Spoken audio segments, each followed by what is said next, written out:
Hey everyone, if you're running a business in Australia, you probably already know the BAS or the business activity statement is something you can avoid. But here's the good news. Xero literally makes lodging your BAS way simpler. So today, I'm going to be walking you through how it works so you can actually stay compliant without the stress. Alright, so once you're in your Xero dashboards, you're simply going to have to head over to the accounting menu and select reports. From there, you'll then be able to find the activity statement report. So this is where Xero puts together all the GST, payee, and other tax data you've been tracking.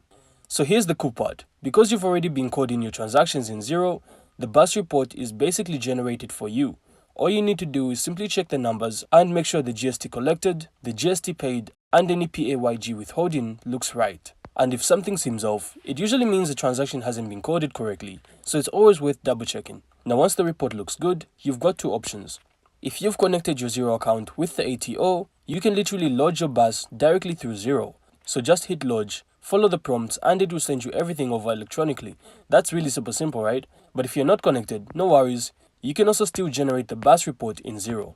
So simply download it and lodge it through the ATO portal instead. And one last tip.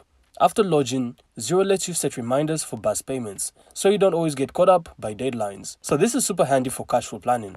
And that's it. So lodging BAS in Xero is basically about reviewing your data, making sure it's clean, and then hitting submit. So if you found this insightful, don't forget to leave a like and subscribe, and also drop a comment if you want me to cover more Aussie specific Xero tutorials. Anyways, catch you on the next one.